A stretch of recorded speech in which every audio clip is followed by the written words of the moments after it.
The pain that causes to families across the community, the trauma that has been inflicted on black people in this country from the systemic racism, the trauma that has been inflicted on people of color, that's what's got to stay foremost in our minds when we go out and try to change it. Try to take this moment, take this opportunity, and truly make a difference. And I know words at this point from politicians don't mean a lot. So I'm going to keep working with Andre. I'm going to keep working with all of you to try to make a difference in any way I can, because I don't want to hear more of the suffering that we heard about today. That hurts all of us deeply. If there is anything I can do to stop that, trust me, I will. And I'll work with all of you to try and make it happen. Thank you for the chance to be here today. Thank you, Adam Kidd. Next we have our mayor.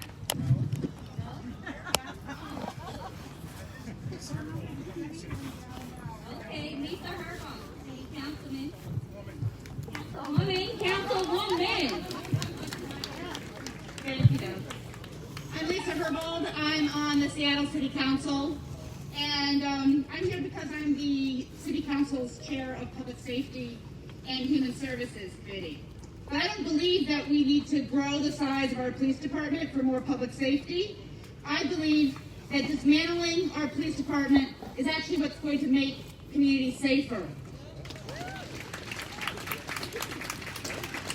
Last week, the City Council began what we're calling an inquest for the Seattle Police Department budget.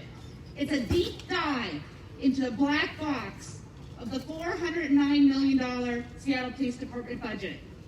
The amount of money that the United States spends on policing in this country is $115 billion.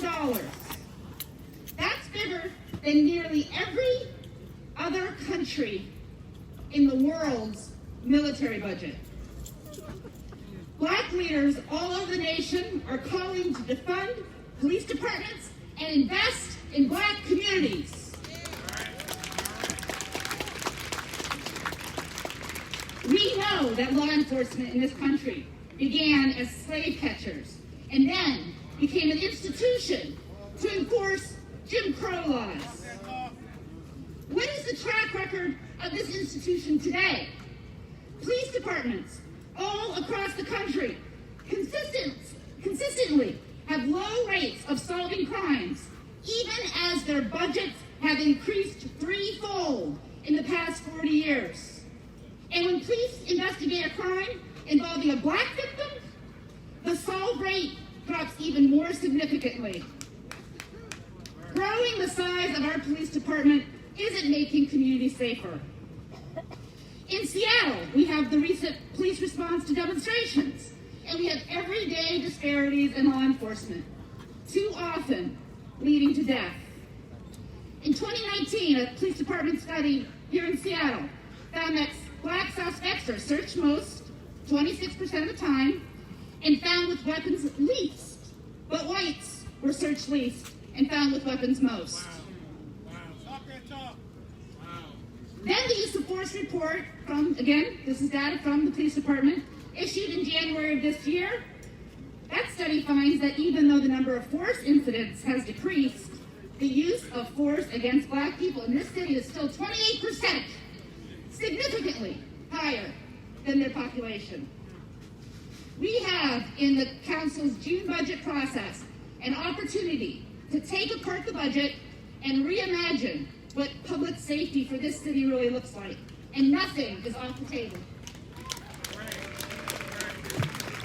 The council is systematically questioning the specific roles that police currently undertake, and we're going to invest in evidence-based community alternatives so we can dial back our reliance on policing by identifying more effective public safety approaches that are community-based.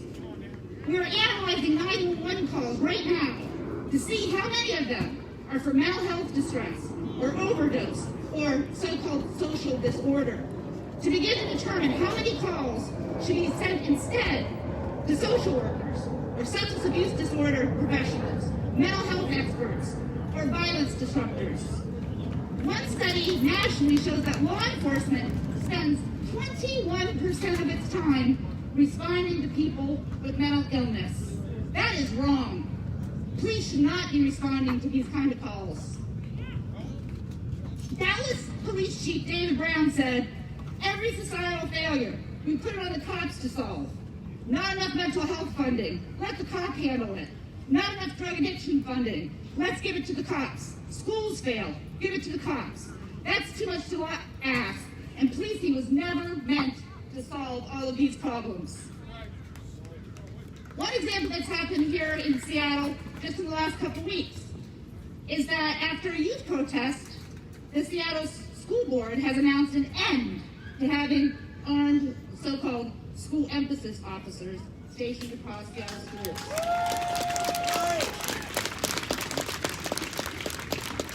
That's really the first concrete step that we've seen happen in Seattle that responds specifically to the defund the police call.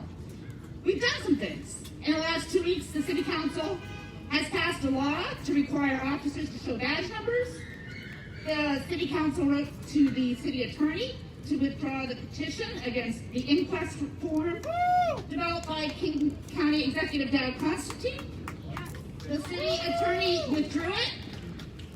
The Council passed legislation to ban chokeholds, including neck restraints, and to ban using crowd control weapons, including those used against protesters in the last few weeks. Last week, I announced my intention to introduce legislation to give subpoena power to the Office of Police Accountability and the Office of the Inspector General to require that uncooperative police officers give testimony in the investigation of complaints of misconduct. The Council and the Mayor are working together for transparency with community voices at the table, with expertise and police accountability to guide the city in bargaining the police contract this year. And the Mayor issued an order requiring police to turn on their body cameras in demonstrations. The City Attorney withdrew the court filing to end the sustainment period under the consent decree. And he's also announced he doesn't intend to prosecute protesters. That's what the city's done in the last 2 weeks. But we've only done it because tens of thousands of people have contacted our offices and are in the streets demanding this change. That's right. But the call that has gone unanswered so far by the City Council is the call to defund the Seattle Police Department and reinvest in community alternatives to make our Black and brown communities safer. The City Council is going to be doing that, and we're going to be working to dismantle our reliance on policing in Seattle. In the next 4 weeks, we're in a special budget process that we don't usually do because we have about $200 million less in revenue to balance our budget because of COVID-19. So we're in a special budget process just to balance our budget for this year. And we have 4 weeks to do this work. The Mayor will be proposing a budget to the Council, and then the Council will work to pass it. We're going to be focused on reducing funding for militarized police response, officers in our schools, officers that respond to homelessness complaints, and other funding in the black box that does not meet and serve the public safety needs of our community. And we are going to commit, I am committing, to reinvesting these funds into people and communities most harmed by their historical involvement with law enforcement.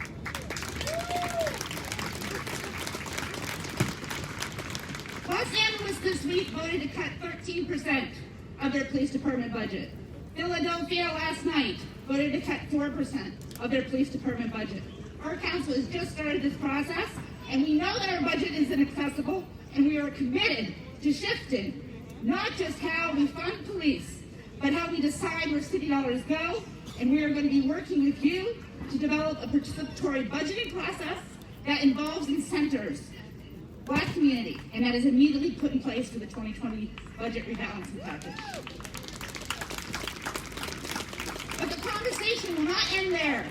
In September, we're going to start the budget process all over again for 2021 and 2022, and if we really want to dismantle the Seattle Police Department, I need you not just in the streets, but in the budget process. So thank you. It's a real honor for me to be here celebrating Juneteenth with you and celebrating freedom.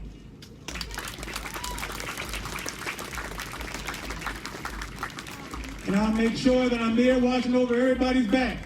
With all these promises they gave us, just trust me, I'll be there. I'm gonna be there. I said I'm gonna be there. Yeah. They ain't gonna get past me, I can tell you that. Promise you.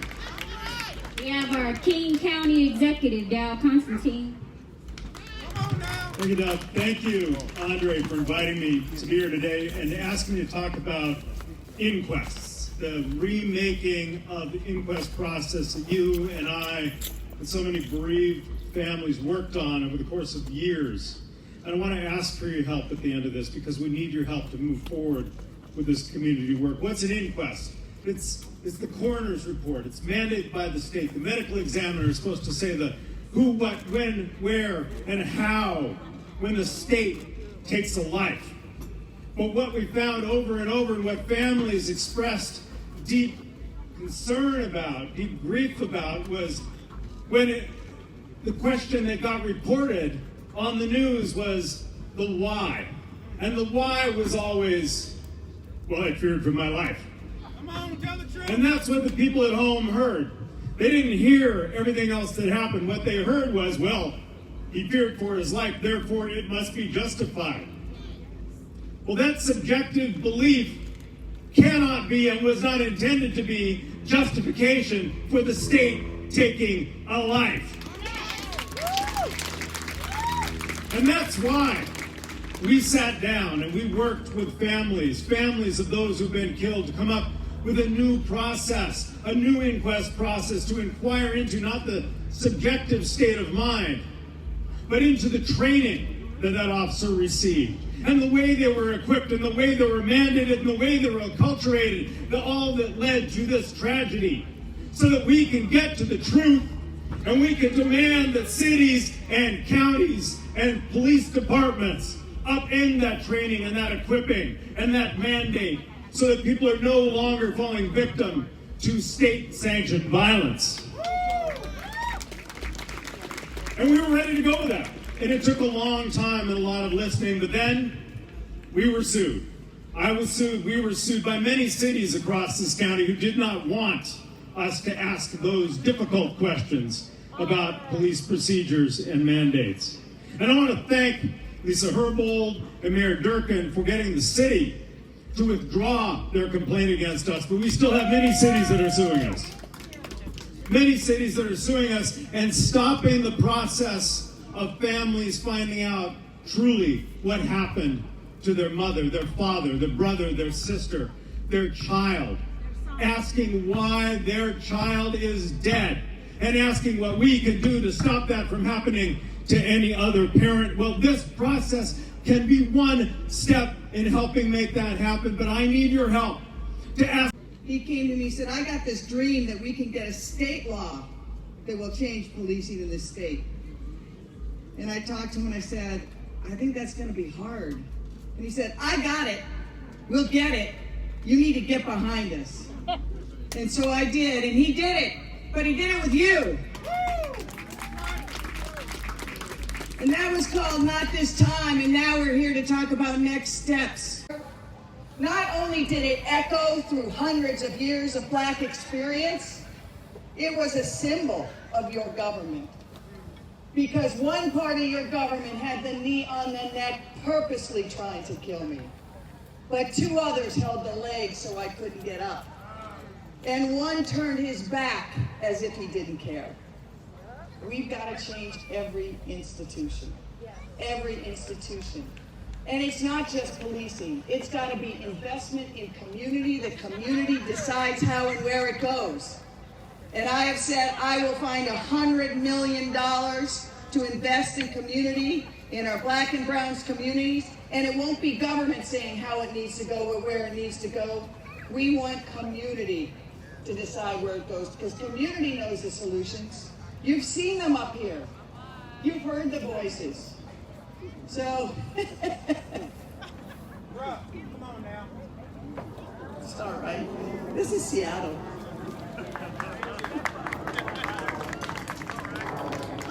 So, in the end, I just want to say thank you for letting me come here. I know it's been heartbreaking, not just these last 2 weeks, but for generations. And so many young men and women have lost their hope. They lost their lives. We have a chance to change it. It's our job, together. It's my job listening to you. It's to empower those youth so when they walk out their door in the morning, they're not thinking about will I live. They're thinking about how they're going to invent the next beautiful, brilliant thing, make the next beautiful music, or do whatever their spirit decides. Let's make that world for that youth they deserve. Thank you. Where will the money come from? Where will the money come from?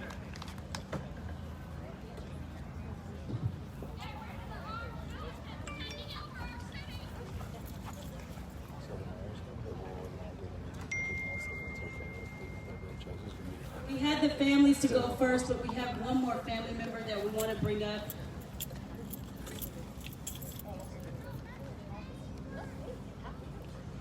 This is Johnette Haynes. I'm Johnette Haynes, and on April 29th, my nephew was murdered by the Seattle Police Department while holding his 1-year-old daughter. His name is Sean Fuhrer, and I would like to thank the lady who mentioned him earlier. And I am a black mother of 5 sons, and I have 5 grandsons, and I have friends who have sons.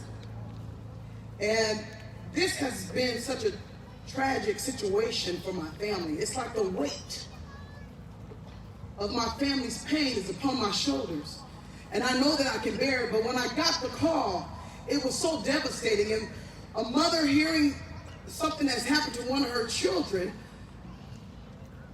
it's very devastating. You don't know what to think. You don't know how to feel. There's all kind of different emotions that's running through your mind that you're feeling. And the first person my sister called was me. I didn't know if I wanted to bust through the door, if I could have blinked my eyes and been there in an instant, I probably would have.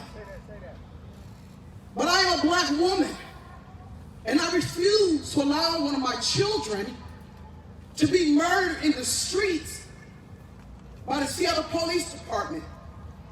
You cannot get away with hurting our loved ones, killing our loved ones, murdering our loved ones. He was shot in his head. He was unarmed. This is unacceptable. This is unacceptable. And yes, this has been going on for a long time, but when it hits your house, it takes on a whole new light. Because yes, I was in the struggle before, but now I'm part of the struggle. This is my struggle. This is my friends' struggle. This is people all across the world's struggle. You cannot continue to sit back and allow stuff like this to take place in our neighborhoods. I looked at this stuff from afar. I heard my grandmother mention these stories. In the watch ride, I heard them. They went through this stuff. And to hear this on April 29th, I didn't know what I wanted to do. What do you think a mama bear does when you try to mess with one of her cubs? Do you think I was trying to be nice about the situation? No, I wanted revenge. I wanted to hurt somebody from the Seattle Police Department about my nephew. It crushed me. I'm still crushed. So I'm having to make protest signs. You think that's easy, making a protest sign for your nephew? Never in a million years. Never in a million years would I think that I would have to deal with something like this. And my sister can't do it. But I'm the older sister. I've always been taught to protect my siblings. And that's what I've done, and I do it well. And so this is another way that I'm able to protect them. So I can't get violent. I wanted to get violent, but I am a woman of the cloth. So my God had to humble me. I paced in my house for days trying to figure out, trying to make sense of this. I still cannot understand it. I'm a black woman and you cannot murder our children. You cannot do this. What do you want me to do? Sit back and allow it? What am I supposed to do? When you murder my children, what am I supposed to do? Brush it up under the rug? I'm not brushing nothing up under the rug. So we're going to fix this community. You're going to fix it because nobody else's kids need to be dying because the Seattle Police Department murdered them while they were on home. Do not murder our children. Not on my watch. This is her daughter asking to help her while she's Not on my watch. And I have grandsons. I fear for their lives. I fear for their lives. I should not be fearing for my children's life. If I don't beat my children, you cannot kill them. I don't beat my children. What gives you the right and the audacity to kill them? Shoot them in their head while they're holding their 1-year-old daughter? And all you can say is, pick the baby up. He was shot by a sniper. They know where their aim is. We cannot continue to look the other way. You cannot justify actions of the Seattle Police Department. You can no longer do that. Pull the covers off of everything. Everything is being exposed.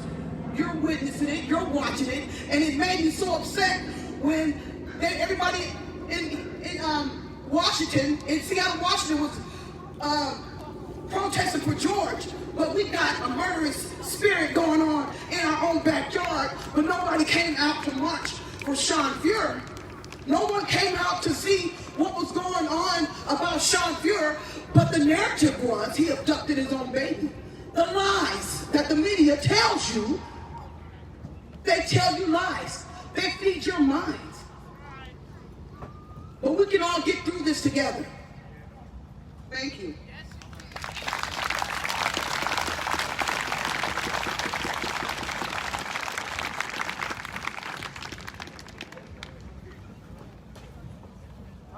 Next, we have State Senator Manka Dingwa.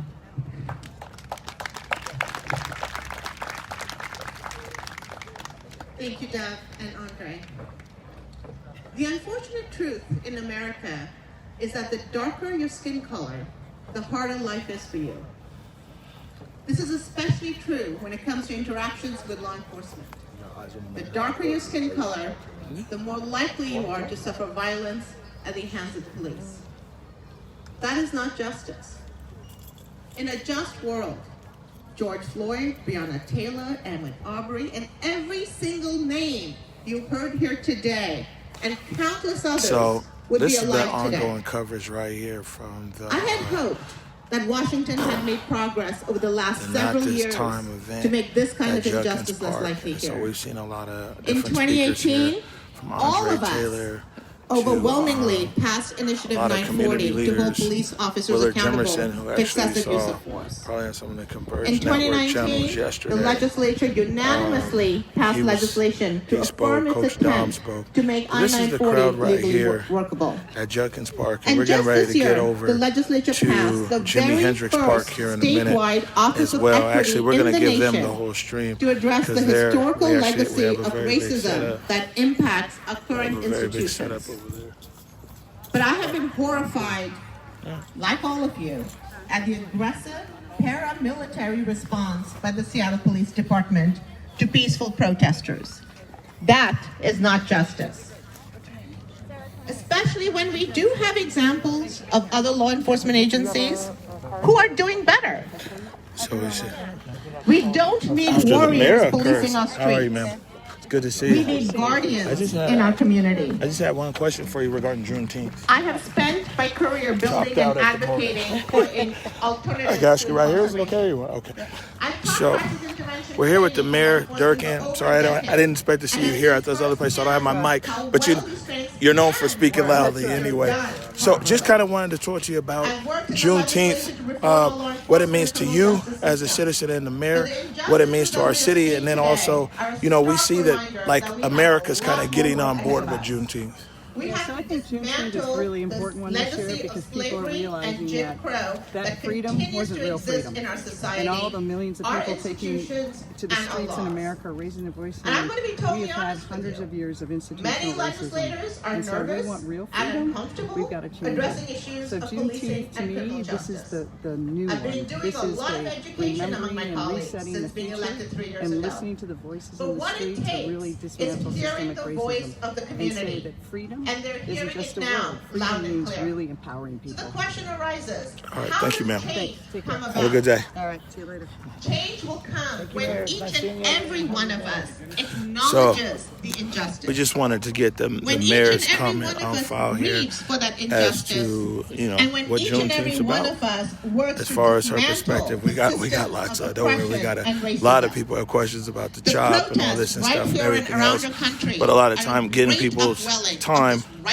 You know what I'm saying? We wanted to be clear as to what her position is. So you guys heard it right there. You know what I'm saying? Unedited.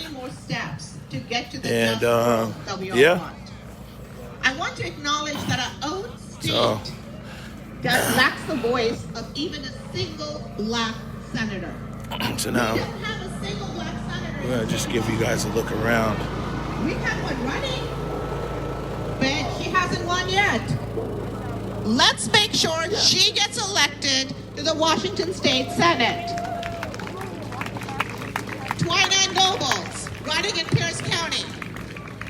So again, this is Pierce County. I mean, you said Pierce County. This is Judkins Park, and we didn't really. And we're going over to Jimi Hendrix Park here right now, but you'll see there's kind of a difference as well. You know what I'm saying? And I think maybe today for Juneteenth in Seattle, there's something for everybody. There's the blackout thing that's going on in the CHOP. This is one of the community events here organized by Andre Taylor, who people in the Seattle area probably know Andre Taylor, but people not from Seattle, he's I guess you would say he's a big community organizer and activist, and put a ballot initiative that nobody thought would ever get passed. It was a police accountability initiative. I think it was called I-940, and he got it in there. So, you know what I'm saying?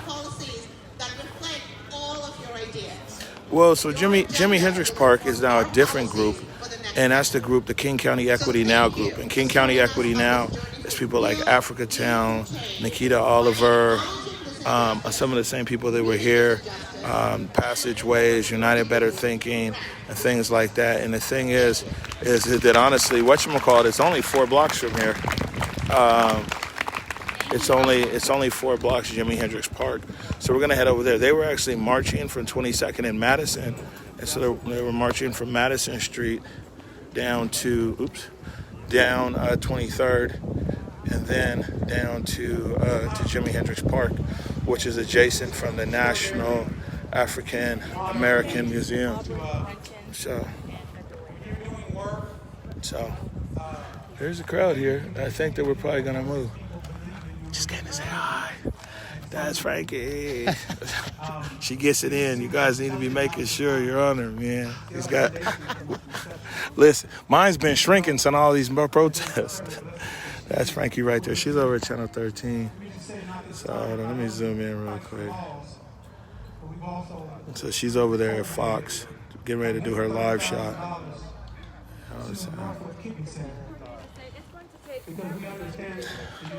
It's good. Hey, what's good, fam? How are you? Good stuff. Good stuff. So for also people from Seattle, so the area that we're in right now, not from Seattle, this is the Central District, and we're going to other place. We're going to Central District. This is the legacy African American community or neighborhood in Seattle.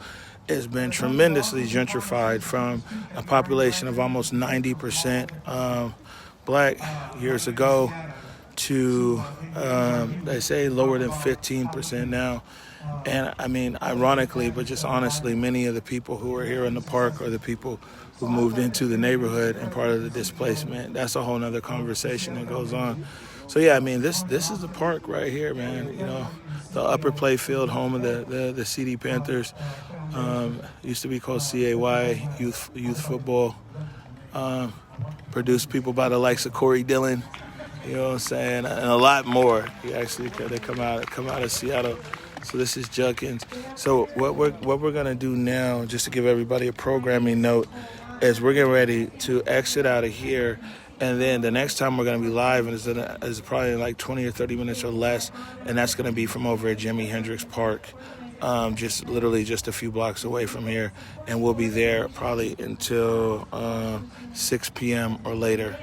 So it's going on right now. They're marching from 22nd and Madison or 23rd and Madison down to Jimi Hendrix. They're almost there. So this has been coverage of like the Not This Time, the rally here at Judkins. You know, saying we saw quite a lot of speakers. We also saw, King County Executive Dow Constantine. We saw City Council member Herbold. We saw Mayor Durkin as well. So we'll catch you guys here in a bit when we get over to Jimi Hendrix Park. Peace. Huh? Whenever the people over here, I'm off the hill. But, so when they're in the streets, I'm in the streets.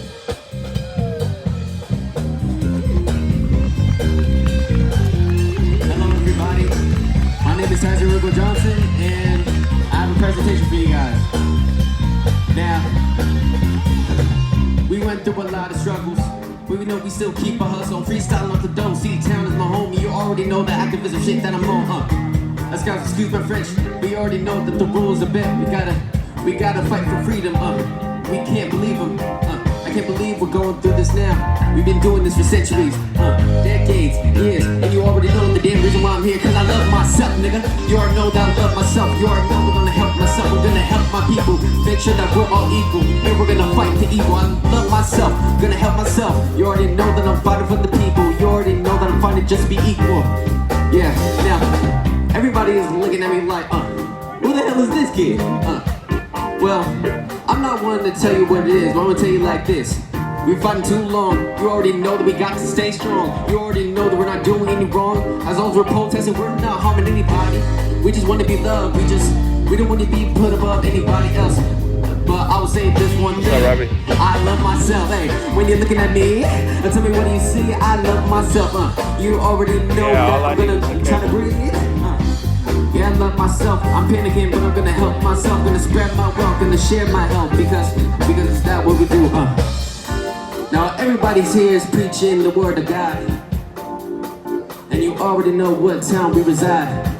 Growing up in Beacon Hill, you already know that I always keep it real. My name is Tyson Johnson, yeah, I already know that stopping is not an option.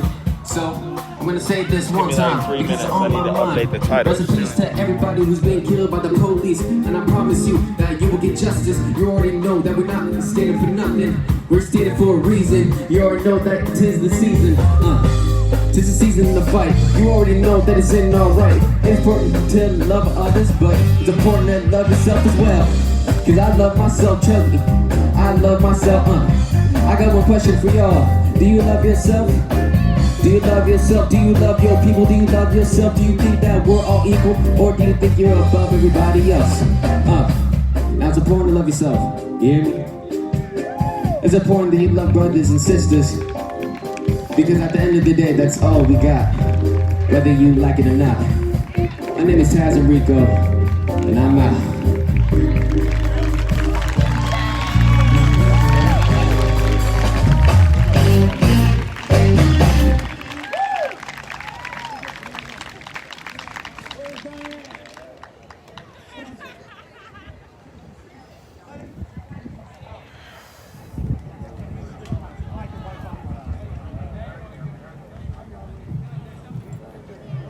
Hello, everyone.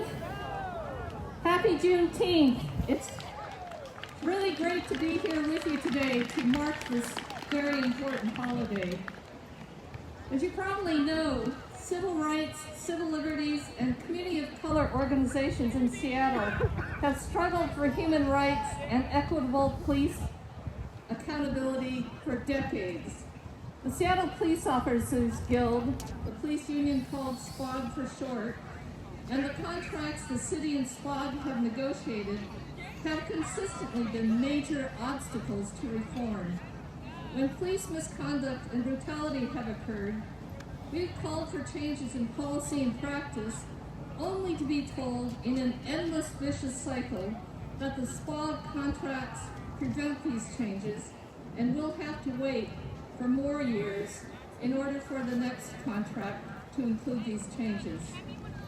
In 2010, after high-profile police brutality involving Black, Latino, and Native American victims, our organizations joined the ACLU and called for the Department of Justice to investigate the Seattle Police Department for excessive use of force and biased policing.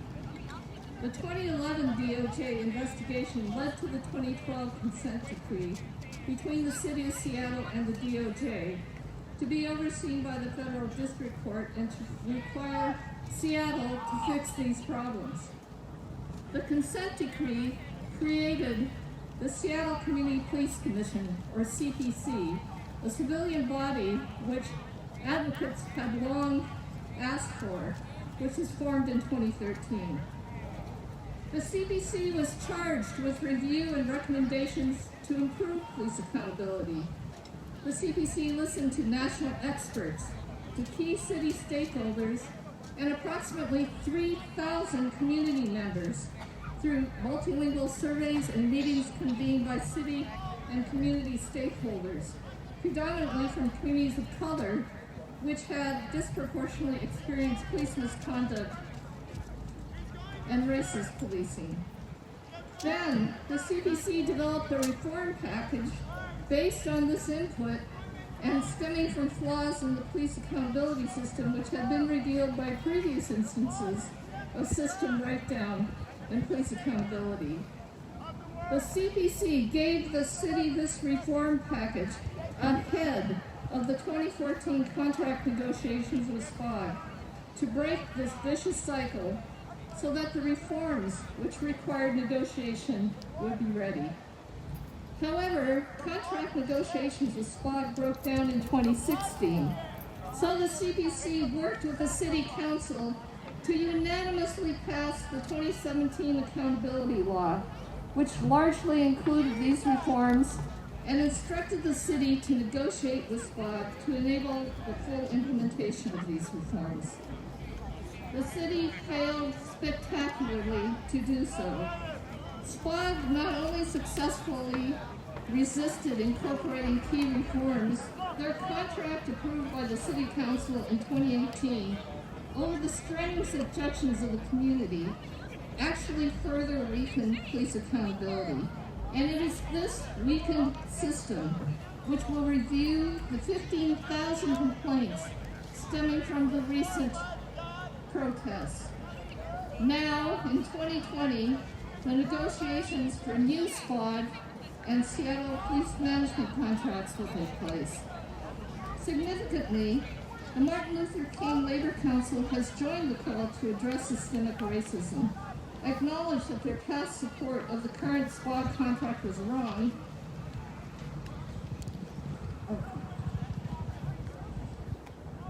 Listen, let us not be distracted from one man that's trying to get the attention. Let us stay focused. The system sends folks just to distract because they're perfect at distracting. We're all here one. If we just say today we're not white, black, Asian, Native, today we're going to be Americans today. Every single one of us coming together. We need to represent what that means. Today, if any other day, we're going to be Americans today together and show what that really means. So brothers, handle that situation, escort that situation out of here, and that's how we do things.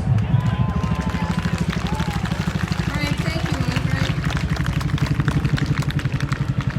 Now, in 2020, the negotiations for the new police union contracts will take place. And as I mentioned, the Martin Luther King County Labor Council has now joined the call to address systemic racism. They have said that their past support of the current police union contract was wrong, called for a new contract which does not allow police to evade accountability, and expelled SPOG as a member.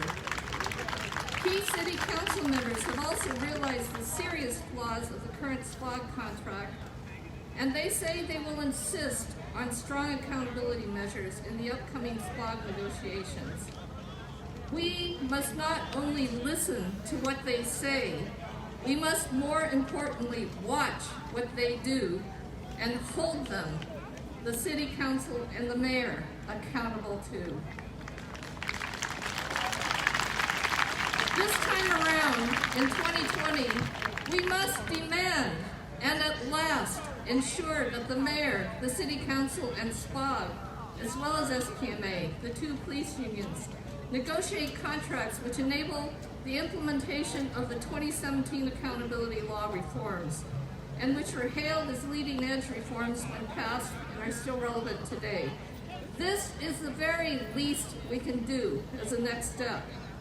But more fundamentally, we must also ensure that the police unions do not block the implementation of any new policy or legislation that recognizes and advances our human rights and a more humane and equitable public safety system that, as not this time would have it, reduces violence and heals communities, that dismantles rather than enables institutional and structural racism.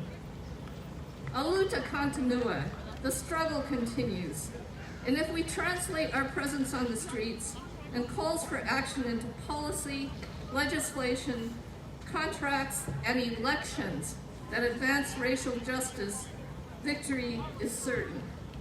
You know, the struggle continues, victory is certain, is a slogan that grew out of African liberation movements and has been adopted by liberation movements around the world.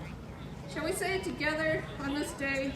We celebrate emancipation, knowing how far we've come, but how much farther we need to go.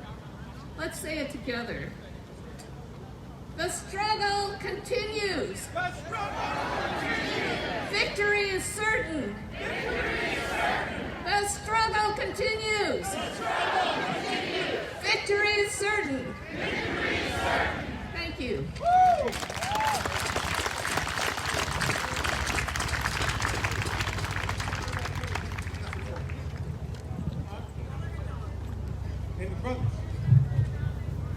It's time to hear from our young folks. Dom Davis and Willa Jemison, their organization. One more minute. I'm almost there. You're good. All good. Usually, Nick. We're gonna let the young kings and queens speak first.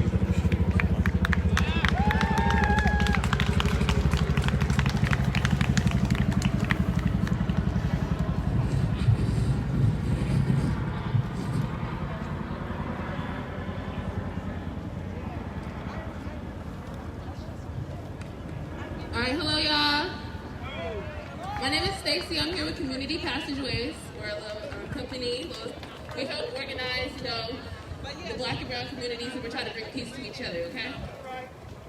I wanted to come up here and talk about Juneteenth and our love and, how we're supposed to be free, but we're not free. This is a day to remind ourselves that we need to really come together and really bring peace and love to each other. We need to really empower each other, call each other kings, call each other queens, tell each other that we're Nubian princesses and princesses. I'm a teenager, and it's sad that I have to wake up every day and I have to see that people my age are being killed and lynched still in this time. It's 2020, it's a new generation of people. People don't talk about why we need to deform the police. The police officers, they're people. I hear a Blue Lives Matter all day, all lives matter all day. I love every single one of you guys that are here. I love my brothers. I love my sisters. I love all the white people and the Asians and every other nation that is here today. I love y'all. But we need to talk about how somebody can take their badge off. We cannot take our skin off. I was born in this skin and I'm proud to be in this skin, and I will never, ever, ever, ever disregard or say something bad about my people, because there's too many ways to hate. Hate is so easy. Hate is something that everybody does every single day, whether they realize it or not. The police are allowed to do whatever they want. They're allowed to run this city and run this nation with no disregard and call it a casualty if somebody gets killed. My heart broke when I seen Sean Furr's situation. When the video came out, that police officer did not do anything but shoot. And if he had moved just a couple of centimeters or a couple of inches to the left or to the right, that little baby would have been killed. That's something that we should be talking about. That's something that should be on news, but it's not. They want to talk about stuff like that just happened. They want to talk about fights, and they want to talk about how we are rioting. They don't want to talk about protesting. They don't want to see what we really are here for. This is not becoming, we're not going to let this become something negative. We're going to bring the positive outcomes, and we're going to bring change. My grandma has always told me since I was little that the devil will come to kill, steal, and destroy, and we are not going to let him win. The police have sexually assaulted so many people, and this is something that doesn't get talked about. There was a girl at a riot not too long ago talking about her sexual assault, and she was found a couple of days later lynched in a tree. They ruled it as a suicide. Nobody that I know is going to kill themselves in a tree. That is something that has been passed on into our generations in the back of our heads, that lynching has become like a thing. There are so many videos and pictures on the internet of black people being killed and white people taking pictures of it. So I want to say to all the white people that are here, be here for the right reasons. Don't be here because you think it's going to make you look cool, or because that you want to be a part of a new purpose. Keep black lives in your hearts. Keep us in your minds, because we will be black to the day that we die, and it's never going to change. But something needs to change. The police needs to change. The laws need to change. The way we think needs to change. Racism needs to stop. Even if it's not today, not tomorrow, but I don't want to have kids, and my kids are growing up and they have to fear themselves. I seen a video of a little boy hiding from the police after he was playing basketball. That is scary. Think about that while you're sitting here and you're enjoying and you're leisuring, and when you go home, think about the black lives. Think about the people that are not alive to go and do the things that you're allowed to do. Think about how we can come together and change the world. Thank you.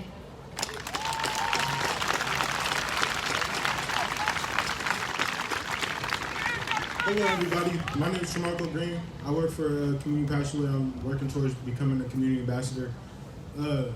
Basically, I come here today to really talk about, everything really. Gangs, police brutality.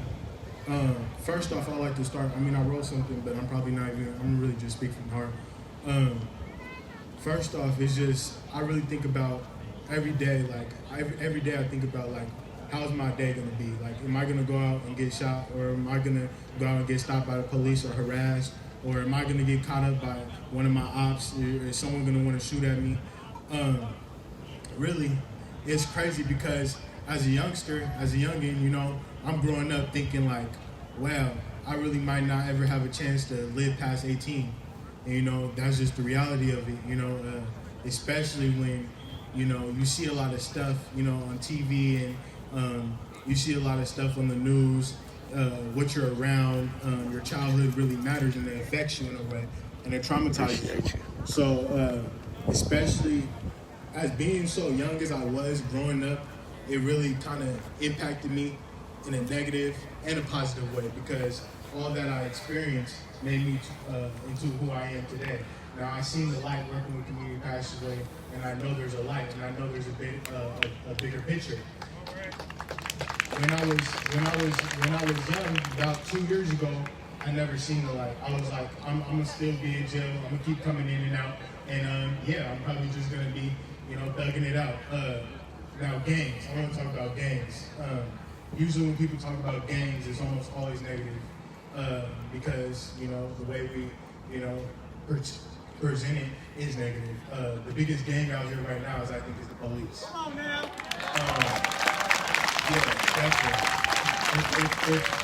If we want to talk about negative gangs and killings and who's really out here who's really doing the most and who's the hardest gang, I mean, you know, really, I think they're suckers, but it gotta go to the police. Like, they won.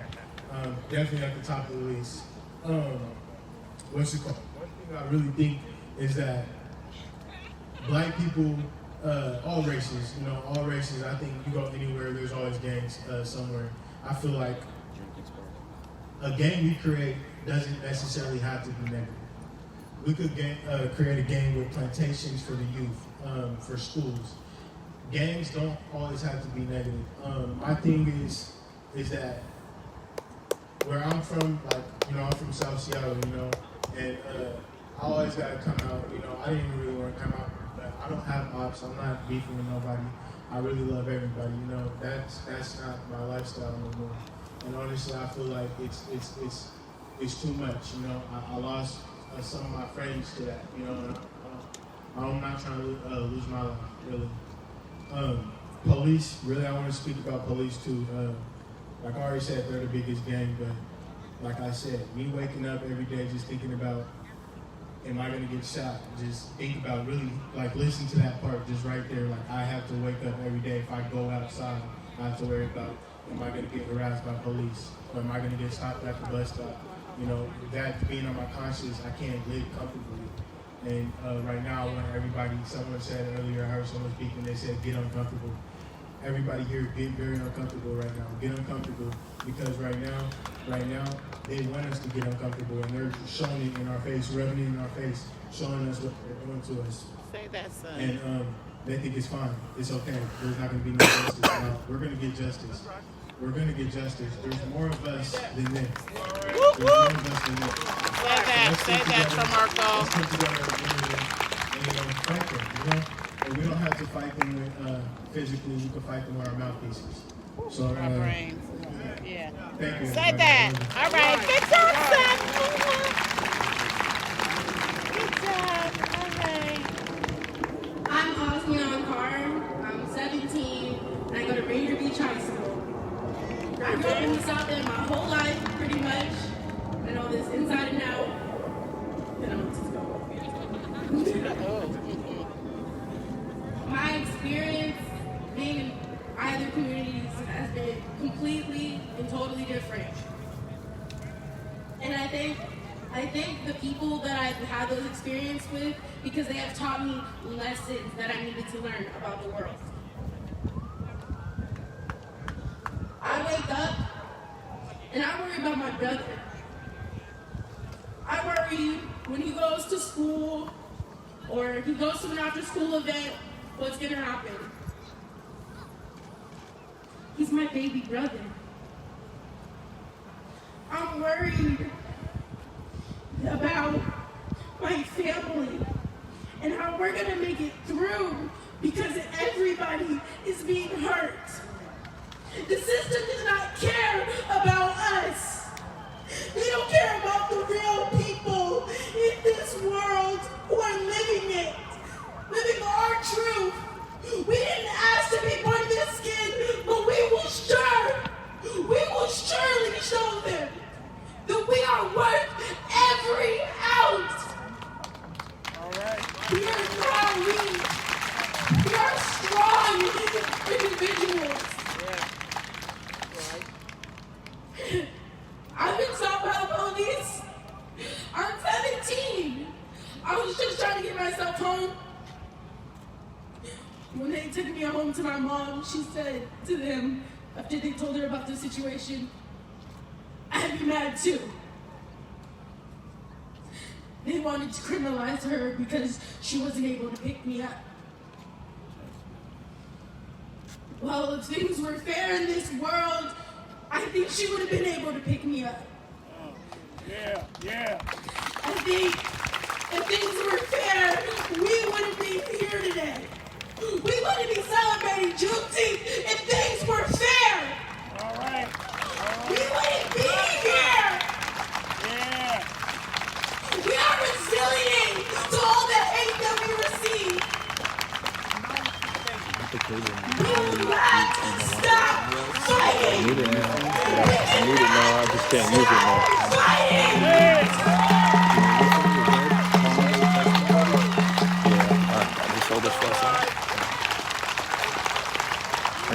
a GoPro too, right? You take that area everywhere. The Jesus guy's back there. Yeah, so he makes his rounds, man. Sorry, young people. Sorry, young people. Hello, everybody. My name is Jalen. And, you know, I've had a lot of time to think, you know, because we're not in school no more. And I've just been looking at social media and like just, so the coronavirus, I feel like it's showing everyone's true colors and how everyone really feels about black people. They want to be us. They want to take everything from us. But they can't. Because now we're smarter, we're more educated. No, the sure mic and stuff. Okay.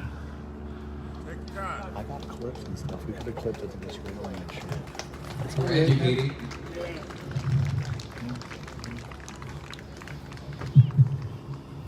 You know? And, you know, I feel like we can make better ways.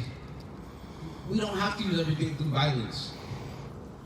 Because a lot of bad things happen through violence. I feel like we should change the police system and how police should view us. I feel like we should have more black police officers. So, because they've been through the struggle that we've been through.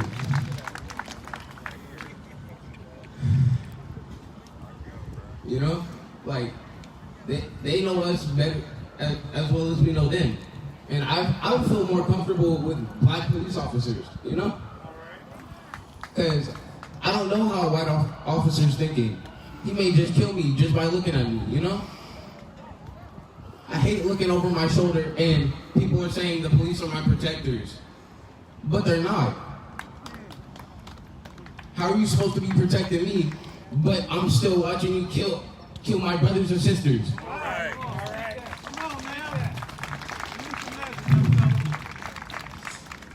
I'm tired.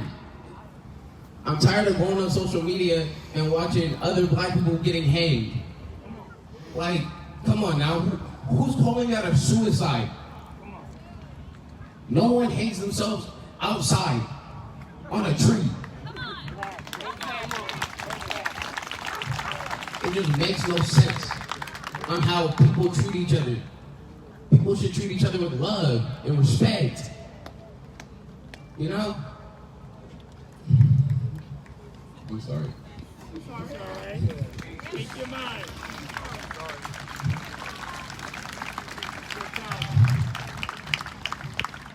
You know, I'm happy to be here today. And happy to support my black brothers and sisters so we can all get through this together. And I love you guys.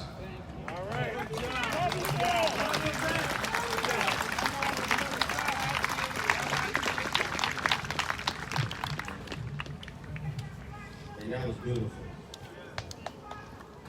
It's a beautiful day today for a beautiful day. Juneteenth. It's our July 4th. That's right. It's our Independence Day. I'm gonna go fly. They keep saying, when are the protests gonna be over, you know? How long are they gonna be doing this? They gave you what we wanted. Because a couple police officers got arrested. Not convicted, but arrested. A law or two that got passed. That shit don't make up for 400 years of this shit, man. This protest and this movement is long overdue. And this is way bigger and way deeper than just police brutality. And police brutality is way bigger and way deeper than them just shooting people.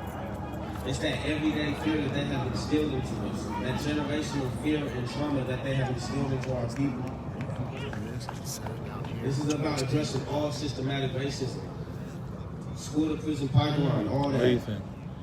Addressing the oppression that we've done for our whole life. Our parents' life, our grandparents' life, all the way back to when we were slaves. And we'll put it in here and we'll set it down and adjust it. This is about how they destroyed our Do all that communities. first. How they redlined us, put us into places with no Just adjust. resources. We're adjusting There the was camera no here. Just give tools. us a second. There was no type of reparations. I'm not even talking about money or nothing. No type of nothing to level the playing field. And then they want to bring up black on black crime as if that was not a plan. This shit did not just happen. We wasn't killing each other in the 40s. We wasn't killing each other during the civil rights. We wasn't on drugs. This happened after all that. They seen how much power we had, and they came out here to destroy us. And even if you talk about black on black crime, that's irrelevant anyways, because that's civilians killing civilians. It's not our authorities killing civilians. This is an oppressive system. Like the brother right here just said, they supposed to protect and serve us. People out here really thinking that they protecting and serving us. When I see a cop, I do not feel protected. I feel scared. I don't fear no man. But that badge does something to me. That uniform does something to me. I don't even know how to explain it. It's always been there since way before this movement. My mom, a white lady, is constantly in fear for me. Fear for my little brothers. We was just talking the other day. She was just like, she wants to ask some of the other white parents, like, when did your kids become a threat?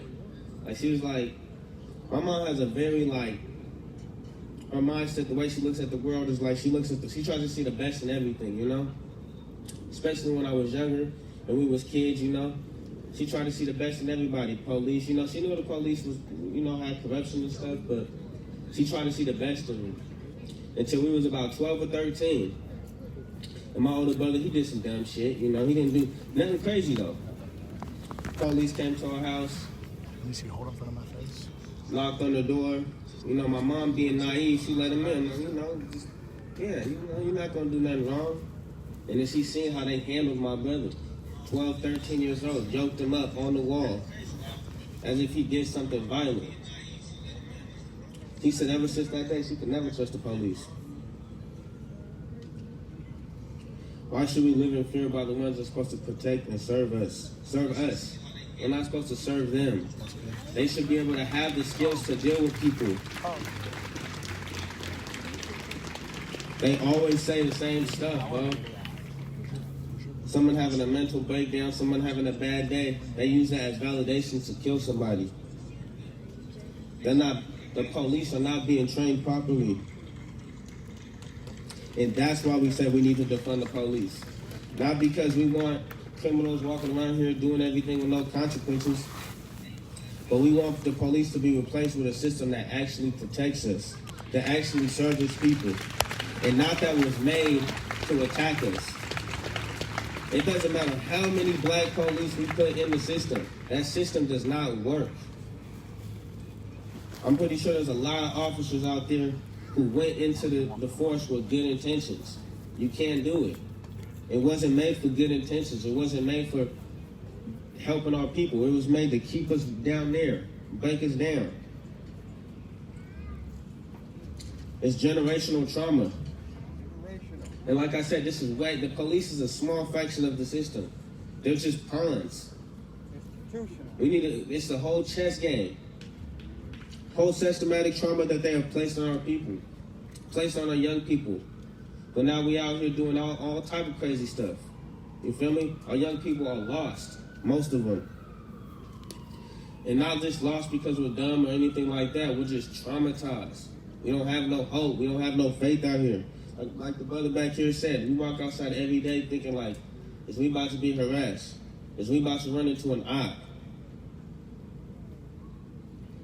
We so traumatized. I don't know if y'all ever this sentence in the movie just always resonated with me because that's how I feel every day, and it's fucked up to say. But the movie paid him feel after Ashton got shot. I can't think of the character's name, but you know it's playing Alpo pretty much. Alpo is like, man, niggas die every day, B. That's trauma, bro. You feel me? That's not lack of sympathy. That's trauma. That when we hear about people getting killed, if it's not our main people, it's like niggas die every day, B. You feel me? I'm faced around that same shit. I hope it ain't my people. You feel me? It should not be like that. When somebody from my community dies, We should be hurt by that. But our numbers are so high. It's so many people dying that's what we say to ourselves to make ourselves feel sane and not broken.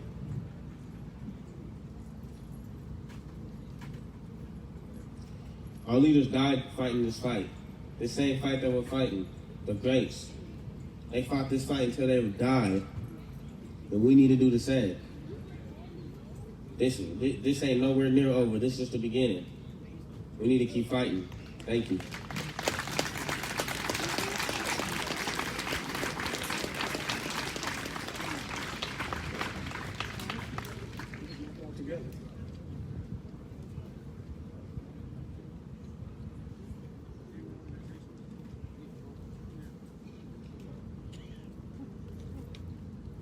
Hi, I'm Dominic Davis, CEO and founder of Community Passageways.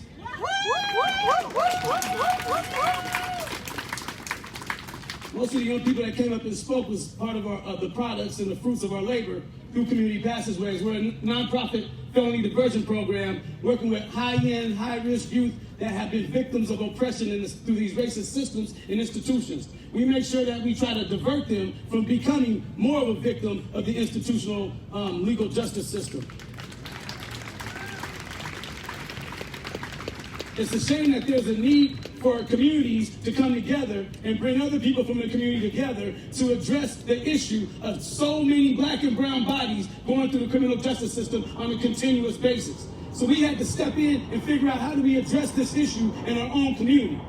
We were able to put a system together of our own in our own community, showing the power and resilience of a community coming together and putting their resources together and doing the work, showing the results of the work to make the systems have to come alongside and say, we need to fund you because we see what you're doing.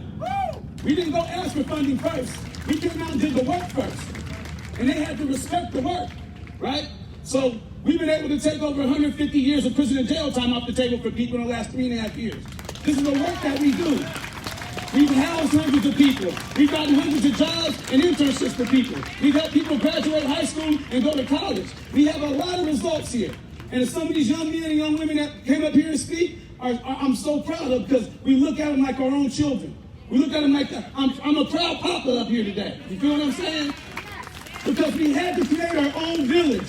The village has been decimated by the racist institutions that have been oppressing our village for so long and splintering us for so long. We're talking about black on black crime. How did we get there? We all know how we got there. When you see people being oppressed for 400 years and enslaved for 400 years and aren't able to read or learn, and then you come back and hit them with Jim Crow and then take them through a civil rights period, the whole time you are steadily showing them you ain't worth nothing. So after you've been told you ain't worth nothing for 500 years, you start looking at each other like you ain't worth nothing. So then it makes it easy for us to turn our guns on each other and assassinate each other because you don't like yourself. You don't love yourself because you don't know who you are because it was so many years of brainwashing and systematic trauma that you don't know who you are. The king and queen of this universe.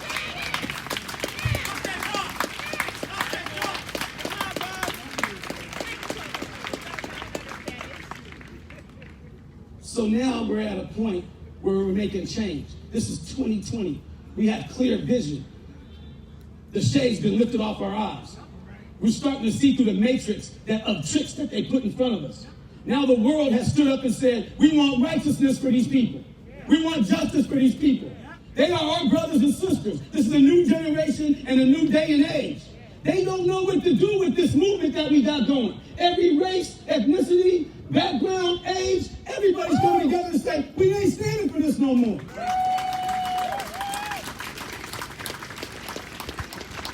I'm going to end on this note. Because of the power that we brought together, with everybody coming together, with every background and race coming together, every age demographic coming together. When we came together, we let them know, you work for us, politicians. You do what we tell you to do, politicians. We put you in office and we pay you, politicians. And if you don't do what we want you to do, we fire you because we're your boss.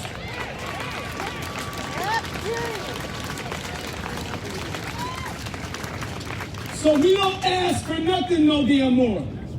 When we're marching, we're not marching just because we want justice and equality. We're marching to show them, look who is out here with us. Look at our brothers and sisters that's with us. We have everybody out here, all these the white folks, the Asian folks, yellow, green, black, I don't care what color you are a brother and sister. And we're walking in unity as brothers and sisters. And if we stay united as brothers and sisters, if these damn politicians don't come along and be brothers and sisters with us, we kick them out the damn family.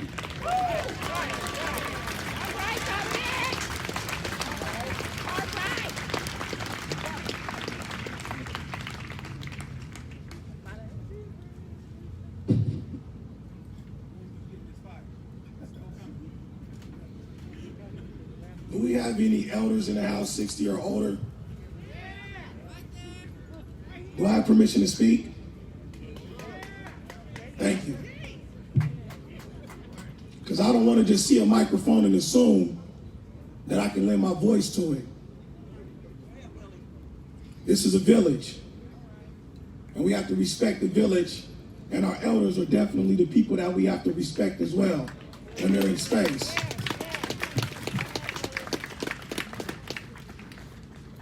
My name is Will Jimerson. I am the Executive Director for United Better Thinking, and I'm also the Community Facilitator for ZYD, taking the current system of zero youth development to zero youth detention. I have a question I want to pose to everybody, because there is that unifier that we all are experiencing. And I want to know, are you guys enjoying this pandemic? I mean pandemic. I didn't mean to say that out too loud. Are you guys enjoying this pandemic?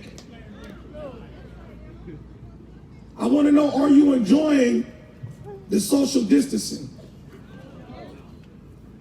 Well, I want to let you know, for 460 plus years, black folks has been underneath a pandemic that this government has placed upon us.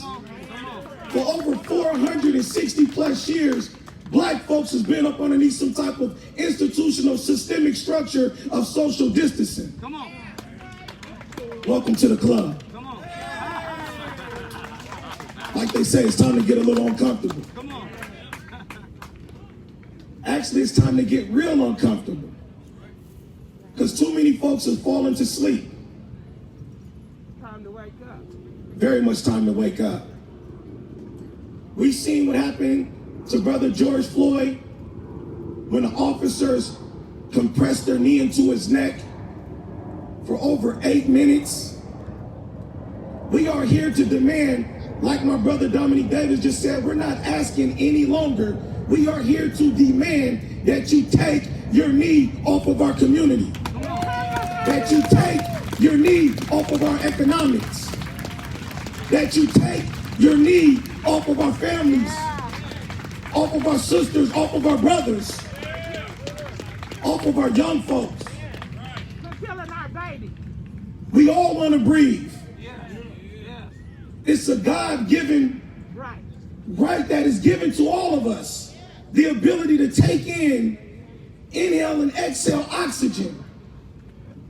And just for Tremarco to come up here and lay out so eloquently that he has to wake up, and one of the things he has to juxtapose and juggle and think about, do I have to dodge a bullet today? He's only 17. Well, 18, 17 is pretty much the same difference. You know, when you're 39, man, it all falls in the same category, right? My apologies, though, brother. I don't want to invalidate your experience. But he has to wake up. And this is his reality.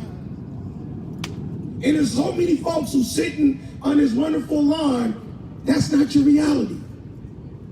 You don't have to wake up and think about, dude, today you have to dodge a bullet. And just think about all of the different mechanisms that gotta go into how you can just shift and try to still stay alive. By standing at the bus stop, walking down the street, having a simple encounter with someone who's part of the new Ku Klux Klan. And you have to try to navigate all of that. And then you want to point at young folks and say, well, they're lazy, or they're not inspired. This is the reason why they can't hold and maintain a job. Well, it's difficult when you got to just think about how I can stay alive. By the time I get to the job, they're exacerbated, they're tired. You're fatigued. And guess what else kind of fatigue we have? I know we in this wonderful progressive Seattle, this wonderful progressive state of Washington, and we always, when you say you're progressive, it's like you're ahead of the curve and you just wait for everybody to catch up. So you was like, I've already done the work. Well, let me tell you something about progressive Seattle. That black folks, we got this thing called white liberal fatigue. I'm tired of white folks who got all the wonderful verbiage. They can echo the sentiments of the struggle sometimes better than us. The reason why, because you can study our struggle, because we have to live it. We don't have time to sit back and decompress and try to figure this shit out. So you can get on NBC, CNN, whatever broadcast station, and echo the sentiments back to us about our struggle. We are tired of that. I'm tired of you jumping in the conversation, coming to our groups, and think that you're part of the movement because you've done so. I'm tired of that. I'm tired of your dried up permanent markers on some damn billboards talking about Black Lives Matter, but you are not putting your money where your mouth is. Do the same thing you do for your institutions. You built them up. You invest in those institutions. You've heard community passageways. You've heard United Better Thinking. You've heard Not This Time. You've heard the Urban League of Metropolitan Seattle. We have already been doing the work, so don't think you're stepping in to do the work for us. Go into your pocketbooks so we can get the resources to be able to push the needle of progress that much more further. Until then, I don't believe you when you say Black Lives Matter.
There's a quote. There are decades where we've witnessed no change. And there are weeks where we've changed decades. In the weeks since the death of George Floyd, we need to harness this impulse to ensure change for decades to come. My name is Andrea Capane, and I'm the CEO of Bird Bar Place, also known as camp. Bird Bar after Roberta Bird Bar, the first black female principal in the Seattle high schools. And today I was asked to talk about my views on what has impeded progress. Progress in dismantling structural racism, white supremacy, true police reform. And it boils down to a combination of things for me. Lack of political willpower, lack of coordination on the ground, and divisiveness. We've all heard various versions of that today. You see, CAMP was created 56 years ago with a combination of those things. There was political will to address people living at the intersection of poverty and racism. There was coordination on the ground, and there was more togetherness. Our Black Panthers worked with our black churches, who worked with our governor, Ruth Gardner, who worked with the Kennedy family, and then President LBJ to pass the Economic Opportunity Act that created CAMP, that created 1,000 agencies like ours nationwide. What Andre Taylor is doing today with Not This Time is following that model. He is exercising political will. When Not This Time got started 4.5 years ago, only 30% of Americans supported police reform. Today, it's 56%. No elected official can go into office successfully and stay in office without addressing police reform. Now the work is for us on the ground to support that political will. We've got to stop the infighting. We've got to respect our activists. We've got to respect our institutions. We've got to be able to work together. We've got to stop being divisive. We've got to stop making each other wrong because of our approach. Yes, some of us are confrontational. Yes, some of us are negotiators. We need both. Both is what we made things happen in the civil rights movement. Both is what we made I-940 happen. And so, even though Charlene Lyles and Shay Taylor may stay alive in our hearts, let's not let their deaths be in vain. We've got to constructively collaborate to take I-940 further. Thank you.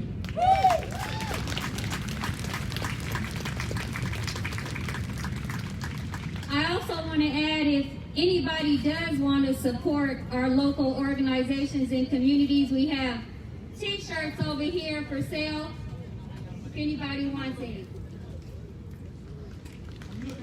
I'm looking for Lisa Dugard.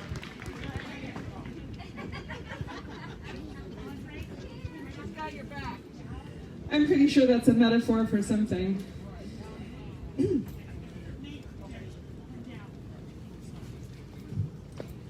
Here on Juneteenth, a day of liberation and also of unfinished business when it comes to equality, we are on the cusp of real change at last. It's essential to acknowledge that we have only come to this point because of the brave, powerful voices of young people and their mentors, because of the incredible courage of the families of people killed by police violence, some of whom I've been privileged to represent, the family of Charlene Lyles, the family of Shay Taylor.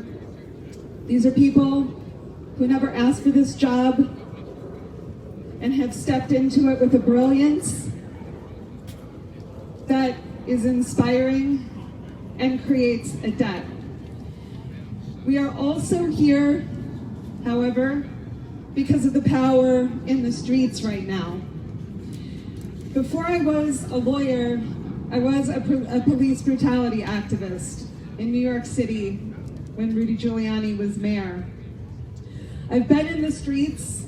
I know what it's like to build leverage, to not sleep, to have 3 weeks feel like a year, and then to watch other people step into rooms and wonder if they're bargaining away your leverage for too little change. All of those forces, the young people, their mentors, the families, and the power in the streets, they have a claim on us right now. We cannot let this moment result one more time in window dressing or rearranging the furniture. I want to speak for just a few moments, if you'll indulge me, on things to keep an eye on as we take the next steps. First of all, you've heard a lot of discussion of the consent decree, the federal consent decree. And I just want to say to you, don't expect the court to do this work on our behalf. Do be alert, actually, for the court to step in between you and popular pressure and the public officials who we need to be holding accountable at this juncture. Why do I say this? I say this in the face of specific history in this case since 2013. Multiple times since 2013, this court has actually stood in the way of or offered a watered down alternative to needs and solutions that were identified by community leaders, many of whom are here in this park with us at this moment. Right now, you all have the real levers of accountability, an accountability relationship with your elected city council, mayor, and other public officials. In the past, when community leaders have tried to exercise that power, the court has interceded, going so far as to send a letter to the city council, a cease and desist letter essentially, saying not to take the steps that the community asked for because the court had it. And I just need to tell you, don't let that happen again. I understand the reverence that people hold the federal courts in as an institution. They have played an important role in our collective history. And I absolutely understand the good faith that the people who brought that case intended and the hopes that they had.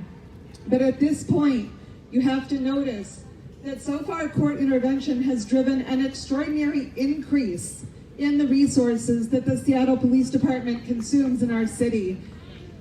Don't buy into the idea that that's where our money needs to go to keep us safe. Please remember, federal judges are not gods. They are often white men with a corporate law background, I'm just saying. And oftentimes they neither have the insight into American racism nor the respect for community expertise to lead us where we need to go. Second, I want to talk for a minute about the Seattle Police Officers Guild contract. Diane Narasaki shared with you the struggle of the last 20 years, which is that activists identified a problem, took it to public officials, and were told, sorry, the time frame to bring that up is gone. We negotiated this contract, it won't be up again for 3 years. And by the time 3 years rolled around, people moved on. You forget the details. Something new is on your mind. Well, we have the window right now. The city's bargaining agenda is open. It has not been finished. So this is the window. You are not too late. It is essential, like Diane said, I would put at the very top of the priority list that the city hang on to the leeway to make the kind of deep structural changes that everyone is calling for, that SPOD could easily argue have to be bargained with them.